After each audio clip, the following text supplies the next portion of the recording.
আসসালামু আলাইকুম এভরিওয়ান। আশা করি সবাই ভালো আছেন। হয়তো অনেক দিন পরে আমাকে আপনারা লাইভের ভিডিওতে দেখছেন এবং ফেসবুকের ভিডিও প্রায় নাই বলতে গেলে আমার বিগত 1 মাসের উপরে। অ্যান্ড কেন নাই, কি কারণে নাই, আজকে আমি স্বাধীনভাবে সেই সব কথাগুলো আপনাদের সাথে আমি শেয়ার করতে আসছি। কি হয়েছিল, কি হয় নাই, কি হবে সামনে, এই জিনিসগুলো নিয়ে কথা বলতে আসছি। অ্যান্ড শান্তানু কায়সার ভাইয়ের যে ভিডিওটা আপনারা দেখছেন, যে ভয়েস, সেটা আমারই একটা রেকর্ডে ছিল অ্যান্ড সেই ভয়েসটা আমারই। অ্যান্ড হয়তো আপনারা অনেকেই এখন লাইভে জয়েন হয়ে গিয়েছেন। আমি কথাগুলো বলে যাই, পরে লাইভটা শেষ হয়ে গেলে পরে আপনারা এগুলো শুনতে পারবেন। তো ঘটনাটা আমার সাথে শুরু হয় 15 জুলাই থেকে। 15 জুলাই আমি মালয়েশিয়া থেকে দেশে আসি। সন্ধ্যা কয়টায়, 8টার দিকে নামছি। তো দেশে আসার সাথে সাথে যখন আমি এইসব জিনিসগুলো দেখি, তখন সাথে সাথে একটা পোস্ট করি, কোটা আন্দোলনে একটা পোস্ট করি। পোস্ট করার সাথে সাথে তেমন কোনো প্রভাব, তেমন কিছু আসে নাই, মানে এইসব কিছু আসে নাই তেমনভাবে। তো এরপরের দিন আমার যখন দেখে মানে এইসব জিনিসগুলো দেখে খারাপ লাগতেছিল, তখন আমি 16 তারিখে আবার পোস্ট করি। 16 তারিখে 2টা পোস্ট করছি। 16 তারিখে পোস্ট করি, আরেকটা পোস্ট করি, করার পরে 16 তারিখ আরেকটা পোস্ট করি। যখন গোলাগুলি ঝামেলাগুলো বেশি হইতেছিল, তখন যে মানে আহত হসপিটাল বিল, তারপর হইছে যে খাবারের পানি, খাবারের এইসব ইস্যুগুলা, এসব ক্রিয়েট হইতেছিল, তখন আমি কাজ করি কি, আমার অ্যাকাউন্টে যত টাকা ছিল তো সেগুলো আমি চিন্তা করি যে এগুলো আমি দিয়ে দিই। তো এখান দিয়ে আমি 10 জন মিলে একটা টিম গঠন করে 7 ঘন্টার মধ্যে এইসব জিনিসগুলো সার্চ করে, মানে সবগুলা জেলায়, মানে এটা শুধু ঢাকা কেন্দ্রিক না, বাংলাদেশের যে যতগুলা জেলা আছে, তো সেই জেলাগুলোর মধ্যে আমি টাকা পাঠাই, খাবার দিই। তারপর হইছে যে যতটুকু আমার দ্বারা পসিবল, আমার কাছে যতটুকু, মানে আমার হাতে যতটুকু ছিল। কিন্তু অনেকেই হয়তো ভাবতেছেন যে বিষয়টা একটা রাজনৈতিক দিক দিয়ে আসতেছে অনেক কিছু, কারণ আমার সাথে অনেক মানুষের ছবি আপনারা দেখতে পাচ্ছেন। আসলে এই জীবনে মানে আমি এমএসভিজেড শুরু করছিলাম 2013-এ। তো এমএসভিজেড থাকাকালীন থেকে আমার সাথে অনেক মানুষের বিভিন্ন জেলায় স্টান শো হয়, বিভিন্ন জায়গায় বিভিন্ন গেস্ট আসে, সেখানে চিফ গেস্টরা আওয়ামী লীগের অনেক বড় বড় নেতারাও থাকে, পুলিশ প্রশাসনের অনেক বড় বড় নেতারাও থাকে, মানে সবাই থাকে, মানে বেসিক্যালি একটা স্টান শো অ্যারেঞ্জ হয়ে যাবে। সেই কারণে আমার সাথে ছবি দেখতে পারেন। আমি যেই এলাকায় মোহাম্মদপুরে থাকি, সেখানেও অলরেডি অনেক মানুষ আছে যারা রাজনীতির সাথে জড়িত। আমার যারা বন্ধু বান্ধব আছে, এরাও অনেকেই আছেন যারা রাজনীতির সাথে জড়িত। তো প্রত্যেকটা মানুষ, তো এই পোস্টগুলো হওয়ার পরে অনেকগুলো জায়গা থেকে আমার কাছে মানে মেসেজ আসছে, বাট কিছু জায়গা থেকে এরকম পজিটিভ আসছে, মানে ওরা আওয়ামী লীগের লোক। ফার্স্ট অফ অল আমি যখন পোস্ট করছি, আমি বলছি আমি ছাত্রদের সাথে আছি, এই পয়েন্ট অফ ভিউ থেকে আমার দিকটা ডিফারেন্ট, আমি ওদের সাথে, কারণ এই ভিডিও ওরা সবাই দেখে, মানে আপনারাই দেখেন। তো তারপরেও আমি মানে পিছনে, মানে আমি যে জিনিসগুলো পোস্টগুলো ডিলিট করে নিই, কিছু ডিলিট করে নিই, মানে সবগুলো পোস্ট রাখছি। অনেক মানুষ, মানে অনেক বড় বড়, মানে যারা পলিটিশিয়ান, আমার যখন মেসেজ করছে ইনবক্সে যে তোমার পেজ থেকে এইসব মানে পোস্ট কেমনে হইতেছে, আমি তখন ওদেরকে একটা অ্যান্সার দিয়েছি, আমার পেজ হ্যাক হয়ে গেছে। আমি বলছি আমার পেজ হ্যাক হয়ে গেছে, কারণ আমি তো ছাত্রদের সাথে, আমি তো আর এই আমি সবসময় ন্যায়ের পথে, ন্যায়ের মানে অন্যায় এই জিনিসটা হবে ছাত্রদের সাথে, এই জিনিসটার মধ্যে আমি নাই। তাই আমি বলছি আমার পেজ হ্যাক হয়ে গেছে, দ্যাটস ইট, এই টাইমে ইনাফ। তো অনেকেই হয়তো প্রশ্ন করতেছেন আমাদের এমএসভিজেড গ্রুপের সাথে বিভিন্ন রাজনৈতিক প্রোগ্রাম, এই সব কিছু, তো এই সব কিছু নিয়ে অলরেডি সামিন আমার সামনে আছে। তো আমি আমার টিমমেট এমএসভিজেড বাংলাদেশে সব সময় আমার যে প্রতিটা জিনিস সব সময় আমি শেয়ার করে থাকি, কি হয় না হয়, যা যা। তো সামিন বল। ব্যাপারটা হচ্ছে অনেকেই আমাদের সাথে আমাদের এমএসভিজেড এর র্যালি হোক, এমএসভিজেড আসলে বাংলাদেশের ফুল বাংলাদেশে ম্যাক্সিমাম জেলাতে আমাদের হচ্ছে স্টান রাইডার আছে। তো তারা সবকিছু মিলে আমাদের টিমটা অ্যারেঞ্জ করতে হলে ফান্ডিং দরকার হয়, স্টান গ্রাউন্ড দরকার হয়। হয়তো আপনারা রাজনীতিবিদদের সাথে ছবি দেখেছেন, বড় বড় ব্যবসায়ীদের সাথে ছবি দেখেছেন, ব্যাপারটা অরাজনৈতিক। আমরা দেশকে রিপ্রেজেন্ট করার জন্য স্টান্ট করি, এই জন্য হয়তো তাদের হেল্প আমাদের লেগেছিল, কিন্তু আমরা কিন্তু কোন সংগঠনের জন্য কাজ করিনি। ব্যাপারটা পুরোটাই অরাজনৈতিক, রাজনীতি কি শুনে। হ্যাঁ, আমি আপনার বলি, তাও অনেকেই আমাকে মেসেজ করছে এই জিনিসগুলো নিয়ে। আমার একটা র্যালি দেখছেন 16 ডিসেম্বর, এমএসভিজেড বাংলাদেশ, বা আমার ইউটিউব চ্যানেলে যারা বিগত 7-8 বছর ধরে ভিডিও দেখতেছেন, এমএসভিজেড নিয়ে আমার অনেক একটা স্বপ্ন আগে থেকেই। সবসময় আমি 16 ডিসেম্বর, 21 ফেব্রুয়ারি বা 26শে মার্চ, এই আগে 3টাতেই র্যালি করতাম। বাট এখন এরকম সিচুয়েশন হয়েছে, আমাদের এত পরিমাণ মানুষ হয় যে এই টাইমের র্যালিগুলো আমরা 16 ডিসেম্বর একদিনই করি। তো ওই দিন করার পর আপনারা হয়তো বলছেন আনবির ভাইয়ের কথা, যে এই জায়গায় উনার কাছে আপনি কেন গেছেন, কি কারণে গেছেন, উনিও একটা ঝামেলার লোক। আমি ওই জায়গায় বসুন, আমাদের মানে স্টান প্র্যাকটিসটা হয়েছে 300 ফিটে, মানে আমরা প্র্যাকটিস করি 300 ফিটে। তো আপনারা জানেন স্টান্ট করতে গেলে বাংলাদেশের প্রত্যেকটা স্ট্যান্ডার্ডেরই বলবে স্পেস নাই, জায়গা নাই, কোনো জায়গা নাই, কোন জায়গায় আমরা স্টান্ট করব। তো আমার ওই র্যালিটা ওইখানে নিয়ে যাওয়ার মিন হয়েছে যে ওইখান থেকে আমি একটা গ্রাউন্ড পাওয়া, মানে একটা স্টান্ট গ্রাউন্ড পাওয়া, যেখানে আমরা প্র্যাকটিস করতে পারবো, বা আমার যারা পিছনের জেনারেশন আছে যারা বাইকিং বা স্টান্টের সাথে রিলেটেড, সেই স্টান্টের জায়গাটার জন্যই ওই দিন ওই র্যালিটা ওইখানে গেছে। ওই কথা বললেই আমি আসছি, ওই একদিনই আমার সাথে ওনার দেখা, সেটা হচ্ছে 16 ডিসেম্বর, যে লাস্ট যেটা গেল। তো এরপরে আসে আমি পোস্টের ব্যাপারে, অ্যান্ড আপনারা হয়তো রাজনীতিক অরাজনৈতিক সবকিছু ব্যাপারগুলাই জেনে গেছেন, যা যতটুকু আমার যতটুকু ক্লিয়ার করা। তো ওই 17 তারিখ লাস্ট ওই টাকা দেওয়ার পোস্টের পরেই আমার সাথে মেইন ঝামেলাগুলো স্টার্ট হয়। আমারই একজন মানুষ, বন্ধু মানুষ, সে ফোন দিয়ে বললো তুই পোস্ট ডিলিট কর, পোস্ট ডিলিট করে পোস্টগুলো রাখা উচিত না, কারণ এটা সামনে অনেক ঝামেলা হবে, তোর নয় মামলা হবে। আমি বলছি এটা আমি ছাত্রদের পাশে আমি পোস্ট দিতে পারি, স্বাভাবিক। এই দফায় দফায় অনেকবার কথা হয়েছে, এই মানে 17 তারিখ থেকে 31 জুলাই এই পর্যন্ত অনেকবারই কথা হয়েছে, 17 থেকে 31 জুলাই। তো বলছে যে তুই পোস্ট ডিলিট কর, তোর নয় মামলা হবে, এই সেই। আমি বলছি আমি পোস্ট ডিলিট করতে পারবো না। আর তারপরে চলে গেছে ওই যে আপনার নেট অফ হয়ে গেছে। আমি বলছি আমার পেজ এখন ওই যে জায়গায় আছে, তো ওই জায়গায় মানে নেট অফ, তার মানে আমি বাচ্চা আমি আমার পোস্ট ডিলিট করতে পারবো না, আমি এটা করবো না। তারপরে আসে আমার হোয়াটসঅ্যাপের কলগুলা। ফার্স্ট আমার মানে আমার যেটা সবসময় ইউজ করি ফোন, যে ফোনটা এই পকেটের মধ্যে, যেটা নাম্বার সবার কাছে অলমোস্ট আছে, ওই নাম্বারে একটা বাঙালি নাম্বার থেকে ফার্স্টে ফোন আসছে। আমি তখন করছি কি, আমি আননোন সব ফোন ধরা অফ করে দিছি, আমি সবার ফোন ধরি, তো সবার ফোন ধরা অফ করে দিছি। তো মেসেজটা আসছে, it's important call for you, please receive the call, বিহাভ রিগার্ডস SS, মানে একটা নাম, একদম বড় ইনফ্লুয়েন্সার SS। আমি তখন ঘাবড়ে গেছি এই জিনিসটা, কারণ উনি হঠাৎ করে আমার এভাবে মেসেজ করা, আমি এটা ভয় পেয়ে গেছি। তারপর আমি শেয়ার করলাম কার সাথে, আমার যে ম্যানেজার, যে সবসময় মানে ব্র্যান্ড রিলেটেড কাজগুলো দেখে, আয়মানের সাথে। আয়মান বললো আচ্ছা ঠিক আছে ভাই, আমি বুঝলাম, তাশরিফ ভাইরে জানাই। তো আমিও তাশরিফ ভাইরে জানাইলাম সাথে সাথে, তাশরিফ ভাই এই ঘটনা আমার সাথে ঘটতেছে, আমি কি করবো? ফাহিম আমি অলরেডি আমার বাসার নিচে, তাশরিফ ভাইয়ের হয়তো পোস্ট দেখছেন আপনারা, অলরেডি বাসার নিচে, তখন বাজে মনে রাতের 1টা থেকে 1:30। তাই আমি তাশরিফ ভাইকে বললাম আচ্ছা ঠিক আছে আপনি কথা শেষ করেন, কথা শেষ করে আমার জানাই। তাশরিফ ভাই কথা শেষ করছে, ওই দিন রাতে আমার আর ঘুমটুম নাই, একদম শেষ উইড়ে গেছে। হ্যাঁ, আমি একটু বলি, আপনারা হয়তো অনেকেই বলছেন যে ভাই ঘাবড়াবেন কেন। ঘাবড়ানোর কারণটা ভাই, আপনারা হয়তো ব্যাকগ্রাউন্ড জানেন না যে ফাহিম ভাইয়া যে ঢাকাতে থাকে, সে কিন্তু ভাড়া বাসায় থাকে। তার বাসায় তার ওয়াইফ, তার মা, তার ছোট বোন থাকে। সে ছাড়া এখানে আদার আর একটা পার্সন নাই যে তাকে এসে হেল্প করবে। আপনারা বলছেন ঘাবড়াবেন কেন? যখন একটা প্রাইম মিনিস্টার অফিস থেকে একটা থ্রেট আসে, আপনি আমার ফাহিমের বয়স কত? তার কি জীবনের মায়া আছে? আমার জীবনের মায়া নাই। ফার্স্ট অফ অল একটা কথা, এই পোস্ট আমি এগুলো তো আমিই তো দিছি, আমি চাইলে, কিন্তু ফ্যামিলিটার কারণে আমি জাস্ট ওদেরকে সেভ দিয়ে বাকি দিকটা আমি মানে করছি যতটুকু আমার যতটুকু সম্ভব। না ভাই বলো ফুল ভাবে বলো যে কয়দিন বাসায় ছিল না, কেন ছিল না, এগুলো তো বলতে হবে, কারণ মা আছে, তোমার ছোট বোন আছে, তাদের জীবন রক্ষা করা তোমার দায়িত্ব। আরেকজন আইসা তো এখানে সেভ দেওয়ার কেউ ছিল না, তখনও কিন্তু তারা ক্ষমতায় ভাই। বাসার নিচে 3টা হাইস গাড়ি, পুলিশের গাড়ি, ডিবির গাড়ি, বাসায় তোমার মা বোন একা, এগুলা বলো, এগুলা সব বইলা দাও। এখন স্বাধীনভাবে কথা বলতে হবে, না বললে ভাই হবে না। তো এটাই তো, আমি আমার বাসার নিচে মানুষজন ছিল, অনেক মানুষজন ছিল।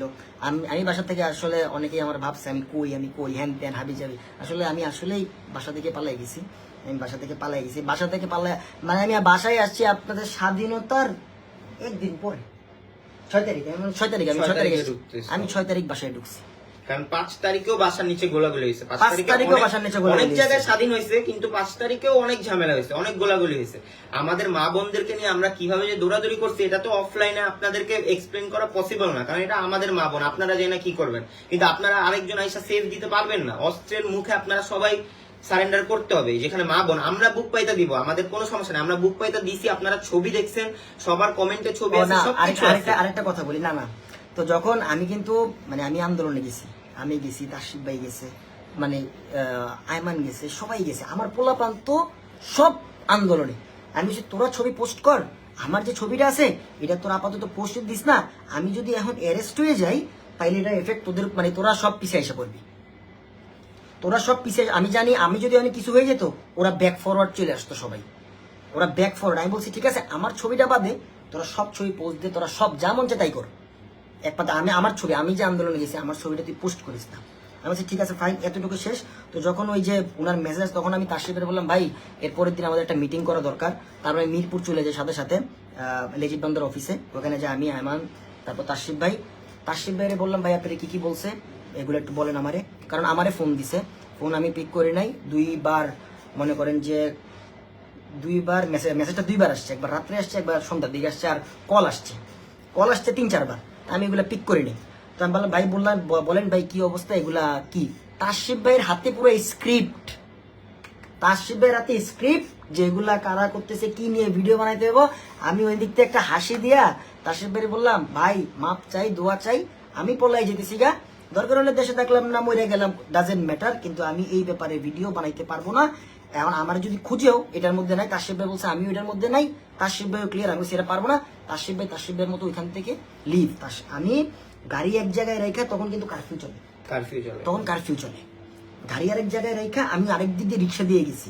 তাশরিফ ভাই একটা বাইক নিয়ে এসেছিল, তাশরিফ ভাই আস্তে করে হেলমেট পরে চলে গেছে। মানে আমাদের যে ওই জায়গায় একটা মিটিং হয়েছে আমাদের, ওইখান থেকে লিভ শেষ, এই ম্যাটার শেষ। বাসায় আসার পরে রাফসান আমারে হোয়াটসঅ্যাপে কল দিছে। রাফসান বলতেছে ভাই আমার তো ওই উনি কল দিছে, আমি পিক করছি, এখন আমি কি হবে, আমি তো ঘাবড়াইতেছি, আমার আম্মু ভয় পাইতেছে, জিনিসটা আমি কি করবো। আমি বলছি ভাই এইসব নিয়ে ভিডিও বানাইস না, আমি বলছি এইসব নিয়ে ভিডিও বানাইস না, তুই একদম চুপ যা। এই মানে কারণ এই পক্ষ হয়ে যদি এখন তুই ভিডিও করস, তাহলে দেশের সাথে বেইমানি হয়ে তাহলে যায়। দেশের সাথে এটা বেইমানি হয়ে যায়। শেষ, এটা হচ্ছে ফার্স্ট চ্যাপ্টার গন। তারপর থেকে আমার যেই ফ্রেন্ড, যার কল রেকর্ড আপনারা শান্তনু কায়সার ভাইয়ের একটাতে শুনছেন, আসলে আমি ওর সবসময় ভালো চাই, কারণ আমি চাই না ওর কোনো ক্ষতি হোক। তো এইভাবে ও যখন আমার ফোন দিয়ে এসব বলতেছে, আমি বলছি আমি পারবো না এগুলো ডিলিট করতে, আমি সম্ভব না এটা ডিলিট করা। তারপর ওর সাথে আমার একটা কথোপকথন হয়েছে যে ফোনে, এই তুই আওয়ামী লীগ করস না? আমি বলছি হ্যাঁ করি তো। আমি কিন্তু বলছি হ্যাঁ করি তো। তখন তো আমরা বাসা ছাড়া ভাই, তখন তো তখন থ্রেটের মধ্যে, তখন আমি নাই, বাসার নিচে গাড়ি, ডিবি, মানে আরে কি আমি হইতেছে দেশে, তখন আমি তুমি নাই, আমি নাই, আমার মানুষজন এক এক দিকে এটা মানে বলতেছে তুই কি আওয়ামী লীগ করস না? আমি বলছি হ্যাঁ করি। তুই করস না? আমি বলছি হ্যাঁ করি, এই জায়গায়। তারপর এগুলা জামাত বিএনপিরা করতেছে, আমি বলছি তুই ছাত্র করে পিডা।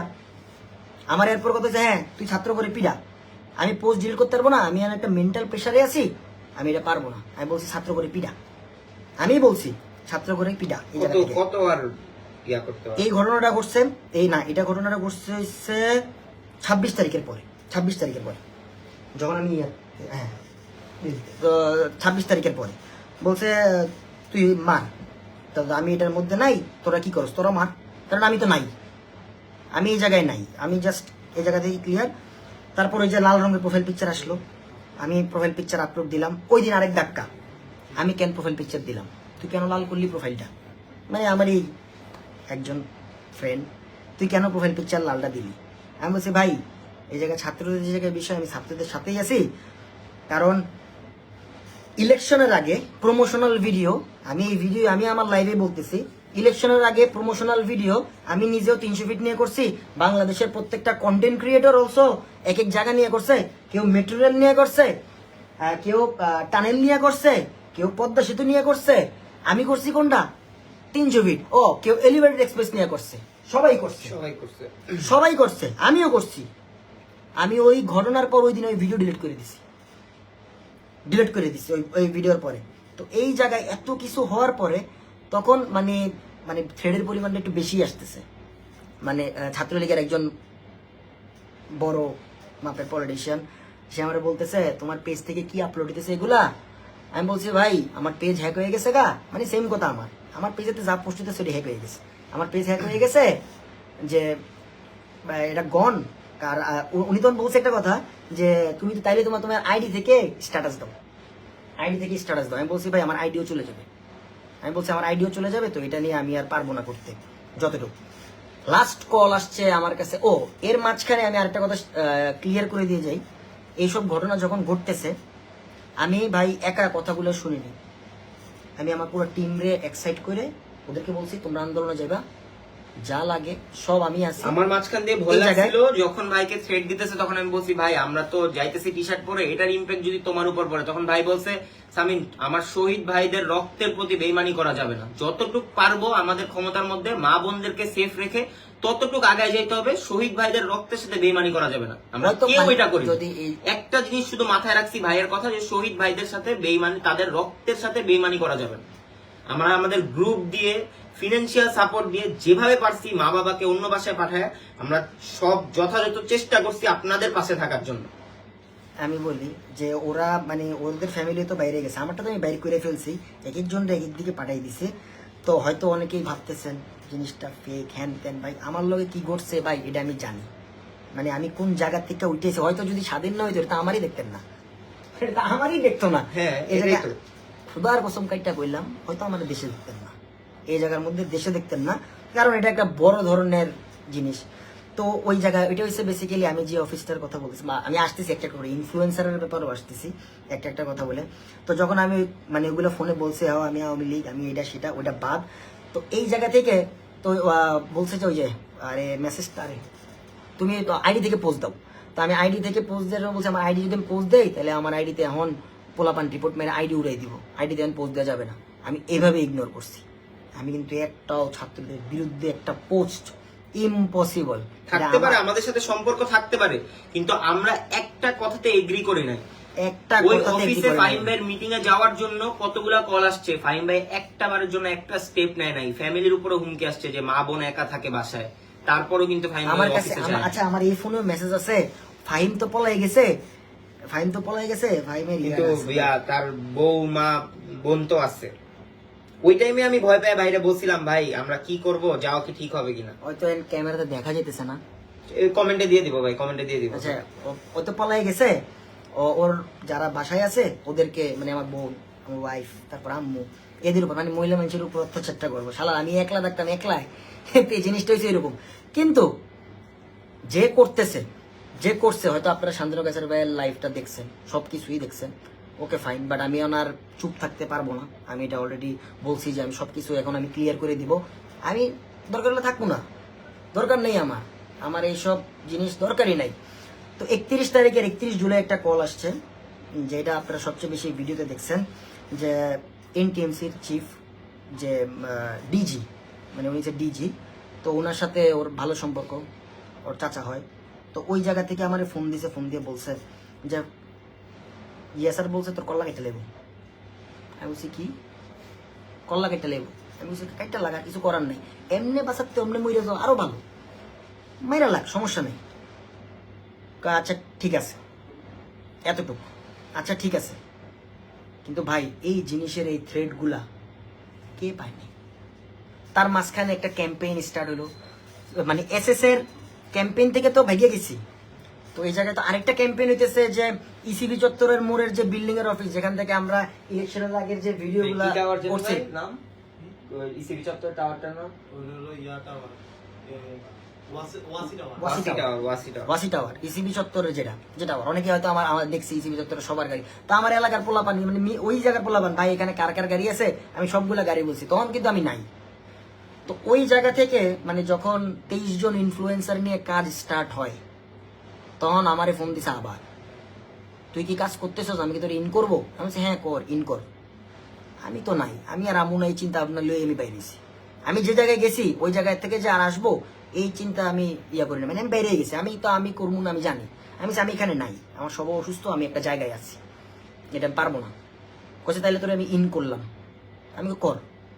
আমি জানি ওর সবগুলো ফোন ওদের ভিতরের ওই জায়গার লাউড স্পিকারে সবার সামনেই আমার ফোন দিছে, নাইলে এতবার এত এক একটা কোশ্চেন আমারে বলে।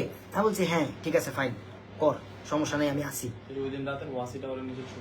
কোনটা মিটিং হয়েছিল? হ্যাঁ, তো ওই দিন রাতের যে ওয়াসি টাওয়ার মানে ইসিবি চত্বরের যে মানে ইনফ্লুয়েন্সারদের নিয়ে যে ক্যাম্পেইনটা করার কথা ছিল, ওই দিন রাতের এই যে এই গাড়ি বহরগুলা সব ছিল ওই বিল্ডিং এর নিচে। এটা তখন কারফিউ চলে, তখন কারফিউ চলে। মানে এখানে আমি ওই শান্তনু ভাইয়ের আমি যা যা বলছি, এখানে অনেক কন্টেন্ট ক্রিয়েটর ছিল, মানে যা এদের মধ্যে মনে করেন যে আমার নিজের পরিচিত অনেক কন্টেন্ট ক্রিয়েটর ছিল। টাকা দেয়া হয়েছে, সব হয়েছে, মানে টাকা ওখানে সব শেষ। মানজি আমার মাঝখান দিয়ে একবার কল দিছে, একটা মেয়ের বাসা ভাঙচুর হইতেছে, মানে মানে কি জানি নাম, ওই যে প্রীতি টিকটক করে। হ্যাঁ, ওরে টাকা পাঠাইছি বিকাশে, আর ও বড়দের মতো ওই ফার্স্ট ভিডিও আপলোড দিচ্ছে ওই জায়গায়, ওই জন্যই ওর বাসাটা ভাঙচুর হয়েছে। আমি যখন মানজিরে বললাম ওটা কি কোন একটা ফল্ট করছে যে কারণে ওর বাসা ভাঙচুর হয়েছে, প্রথম দিন ও ভিডিও বানাইছে, এই জন্য ওর বাসাটা ভাঙচুর হয়েছে। ওরা যত যা লিস্ট দেখলাম এই জন্য, কারণ প্রত্যেকজনের লিস্ট আমি দেখছি। আর আমি আরেকটা কথা ক্লিয়ার করি, আমি এখানে অনেক মানুষ যারা ওই মিটিংয়ে ছিল, ওখানে ওরা অনেক আন্দোলনে গেছে, আন্দোলন করছে। যেমন আমি এক্সাম্পল দিতে পারি, শান্তির আমি দেখছি ভিএনএস এর এখানে আমার পোলাপান সব ওই জায়গাও ছিল, তো ওই জায়গা থেকে দেখছে যে ও আন্দোলন করতেছে। তারপর আমি ভিতর থেকে মানে ওদের যে ক্যাপের একটা মিটিং হইতেছে, সেই মিটিং থেকে একটা ভিডিও দেখছি যে ভিতরে কারা কারা আছে মিটিং করতেছে। তখন অনেক কন্টেন্ট ক্রিয়েটরে বলছে, মানে আমার ছোট ভাই একটা মানে জিজ্ঞেস করছে ওরে, জারেস ফাহিম ভাই কই, কারেস ফাহিম ওরে দেখতাছি খারাপ, ওর নামে মামলা দিতাছি, রেড লিস্ট করতেছি, ওর নাম, আমার নাম রেড লিস্ট, আর এস ফাহিম রেড লিস্টেড, কারণ আমি ওই জায়গাতে আমি হচ্ছে রাষ্ট্র বিরোধী, আমি হচ্ছে সরকার বিরোধী। তারপর হইছে আমার নামে কি আমি টাকা দিছি হইছে বিএমপি, জামাত, ছাত্র কি শিবির, আরো কি কি নাম, আমরা ছাত্রদের যারা অসুস্থ হয়েছিল, আমি মঈন ভাই আমরা সবাই বসে হচ্ছে নাম্বার কালেক্ট করছি, যে যারা অসুস্থ অবস্থায় আছে, রাবার বুলেট হয়েছে, তাদের যাদের চিকিৎসা লাগবে তাদের জন্য আমরা বিকাশে টাকা পাঠাইছি। ওইটার প্রুফ তারা যখন পাইছে, তারা ওইটা ঢুকাই দিছে কি আমরা জামাত শিবিরকে টাকা দিছি যাতে আন্দোলন আরো বড় হয়। তো এইটা হচ্ছে ওইটা, আমি এই দিক থেকে আমি রাষ্ট্রবিরোধী, এই মামলা সেই মামলা হাবি জাবি প্রত্যেকটা, আমি যখনই আমার কল দিয়েছে আমি জানি প্রত্যেকটা কল কোনো না কোনো কারো না কারো সামনে থেকে কলগুলা গেছে, আমারে যা বলছে আমি তাই সাই মিলেছি, এটা আমি বলছি। ও যখনই বলছে আওয়ামী লীগ, বলছে আওয়ামী লীগ, ও আমি বলছি ছাত্র করে মার, মার। তারপর বলছে কি আরেকটা মানিছে, আরো যা যা বলছে যে না কল্লা কাটার বিষয়টা, এইটা বলছে 31 তারিখ, এটা 31 তারিখ। আমি বলছি মাইরা লাখ, আর ভাই এমনি বাইচা থেকে বাদ মইরে যাওয়াই ভালো। তো আপনাদের এই জিনিসগুলোই আমার মানে ক্লিয়ার করা উচিত ছিল, হয়তো আমি অনেক আগে ক্লিয়ার করিনি, এটা আমার ভুল, এটা আমার ব্যর্থতা। আপনাদেরকে একটা কথা বলতে চাই, আপনাদের কি মনে হয় না আপনারা যখন একটা ফেসবুকে সরকার বিরোধী একটা পোস্ট দিতেন, আপনাদের এলাকা থেকে অবশ্যই হুমকি দিত নেতারা? আমার বাসা গণভবনটা 4 গলি পরে, এই রোডের সোজা গেলে ডাইরেক্ট গণভবন। এই এলাকার মধ্যে কি পরিমাণ মানুষ, কি পরিমাণ ঝামেলা হয়েছে এটা এই এলাকায় জানে। এলাকা বাদই দিলাম, সে পাবলিক ফিগার, তার একটা পোস্ট পুরা ভাইটাল পর্যায়ে যায়, এমপি, মন্ত্রী, মিনিস্টার, প্রাইম মিনিস্টার অফিস সাথে সাথে অ্যাকশন নিয়ে নেয়।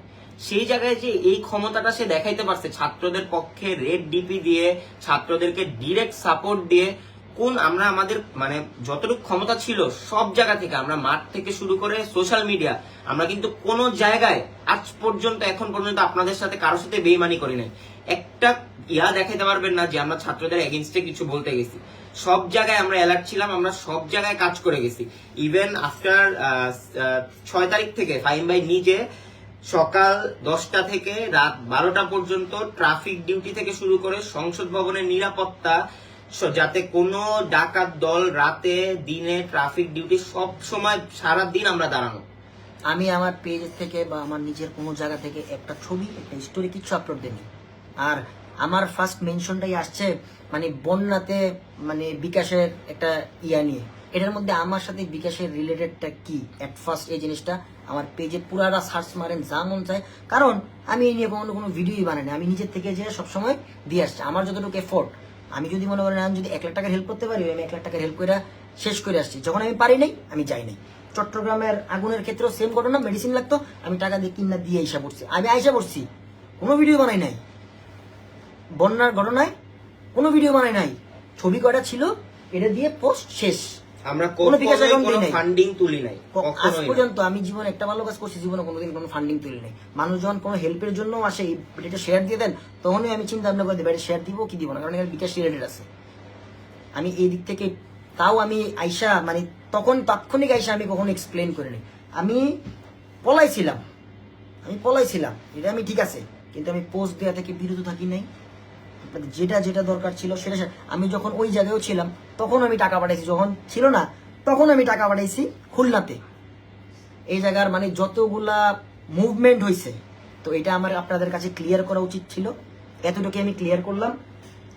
এতটুকুই। এখন থেকে ভাই যে যার মতো করে জাস্টিফাই করবেন, কোনো গুজবে কান দিবেন না। অর্ধেক কেটে ক্লিপ, কল রেকর্ড অর্ধেক কেটে, লাইভের অর্ধেক কেটে না, আপনারা সরাসরি যেটা সত্যি ওইটা জাস্টিফাই করবেন, রিয়েল নিউজটা দেখবেন। আর আমরা সবাই মিলে আসেন এখন সুন্দর একটা দেশ গড়ি, যেহেতু নতুন করে আমাদের স্বাধীনতাটা আসছে। আমরা আর কোনো স্বৈরা শাসককে চাই না। যেটা ন্যায় ওইটাকে ন্যায় বলতে হবে, যেটা অন্যায় ওইটাকে অন্যায় বলতে হবে, কোনো চুপ থাকা যাবে না। চাঁদাবাজ মুক্ত হোক, কোনো যে কোনো সবকিছু মুক্ত। আমরা স্টুডেন্টরা কি পারে এটা আমরা দেখাই দিছি। আমরা এখন ন্যায়ের পথে দেশটাকে সুন্দর মতো সবাই মিলে সাজাই, এটাই ভাই সবার কাছ থেকে চাওয়া থাকবে। আর ভাইয়ের প্রতি আপনাদের যেই অভিযোগগুলো ছিল, আশা করি যে এই লাইভটা আপনারা সবাই পুরাটা যারা দেখছেন তারা তো অবশ্যই বুঝছেন। আশা করি ফরওয়ার্ডও করবেন যে এই ব্যাপারগুলো আমাদের সাথে ঘটছে, আর আমরা আপনাদেরকে কতটুকু সাপোর্ট দিতে পারছি এবার আপনারাই আমাদেরকে জানান। তো এইটাই আমার এতটুকুই বলার ছিল, যে এই দুজন ব্যক্তি থেকে আমার কাছে কল আসছে, বা যার সাথে একজনের সাথে আমি কথা বলি নাই, আরেকজনের সাথে কথা বলছি, এগুলার ব্যাপারে তাশরিফ ভাই জানে, আয়মান জানে, আমার যে সাইবার এক্সপার্ট একরাম, যে এখন দুবাইতে আছে। আমি লাস্ট টাইম এটাও বলছিলাম, যদি বাই চান্স আমি আমার ধৈর্যও ফেলে আমার পেজের অ্যাডমিন, মানে আমি নিচে বেরিয়ে গেছি, তো বলছি যে ধৈর্যও ফেলে তাইলে তুই পেজ যদি ভিডিও আপলোড হয় তাহলে তুই পেজ ডিলিট করে দিস। একরামের সাথে আমার এই কথোপকথন হয়েছে। তারপরে একরামের যারা ভাই ব্রাদার আছে ওদের সাথে আমি ডোনেশনের কাজে যে হুন্ডাও বাংছে আমার, এই জিনিসগুলো আমি বলি নাই। তা এখন আমার বলার সময় হয়েছে, আমি আপনাদের সাথে শেয়ার করলাম। এখন আমার উপর কি যায় না যায় আই ডোন্ট কেয়ার, আমার আর কোনো নাই, কারণ আমি মইরা গেল শেষ। কারণ আমার এই জিনিসটা শেয়ার করা আপনাদের কাছে অনেক জরুরি ছিল, নাইলে প্রত্যেক রাতে আমি একটা মানে হয়তো আমার ইনস্টাগ্রাম যারা ফলো করে স্টোরি, আমার ইনস্টাগ্রাম যারা ওই যে কি জানি একটা নিজে চ্যানেল আছে, চ্যানেল, হ্যাঁ একটা চ্যানেল বানাইছে, ওইখানে ওই মেসেজগুলো দেখলেও বুঝবেন সব ওইটার মধ্যে। আমার ইনস্টাগ্রামের চ্যানেল আমি আগের থেকে যত পোস্ট দিয়ে আসছি, মানে যে ঘটনা সব সিরিয়াল করে দিয়ে আসছি। হয়তো ছবি আপনারা দেখেন নাই, হয়তো কোনো ভিডিও দেখেন নাই, এটার জন্য আমারে ক্ষমা করে দিয়ে। এটাই, আমি জানি না আমি কি ব্যাক আসবো কি আসবো না, কিন্তু এই জিনিসগুলা মানে যে অন্যায়গুলা সবার সাথে হয়েছে, মানে এখন হয়তো একটা একটা করে বাকি 23 জন কন্টেন্ট ক্রিয়েটারও মুখ খুলবে যারা ওই মিটিং এর মধ্যে ছিল। একমাত্র মানে আরএস ফাইম ওই জায়গায় ইগনোর করছে, RS Faim red listed, RS Faim রে মানে মাইরালামু কেমনে কল লাগাইতেলাম, আরএস ফাইম রে গায়েব করে দেবো। গায়েব করতে হইলো অনেকগুলো মানুষের রূপে দিয়ে যায়, গায়েব করতে ঘটনা হয়েছে এটা। এতদিন চুপ করে বসে থাকলে এর অনেক ঘটনা আছে, এরকম অনেক ঘটনা আছে যেগুলো আমি শেয়ার করিনি। আমি নামটাও নিয়ে নেই, আমি এই জায়গায় নাম নেই, লাইভে দুজনে একটারও নাম নিয়ে নেই। যেই পরিমাণ ব্ল্যাকমেইল, যেই পরিমাণ মানে এগুলা, এটা বলার বাহিরে। যতদিন যা হয়েছে কিচ্ছু কই নাই, গাড়ি মানে চুপ, বাচ্চা ঠিক আছে, তাল মিলেই যেতেছে আর কি। মানে আমি জীবনে মনে একটা বড় পাপ হয়েছে একটা কন্টেন্ট ক্রিয়েটর হওয়া। জিনিসটা এরকম আমার লাস্ট কয়দিন সিচুয়েশন লাগছে। তো ভালো থাকবেন সব, দোয়া রাখবেন, আর সবাই ভালোর পাশে থাকবেন, এটাই আপনাদের কাছে চাওয়া। আল্লাহ হাফেজ, টাটা।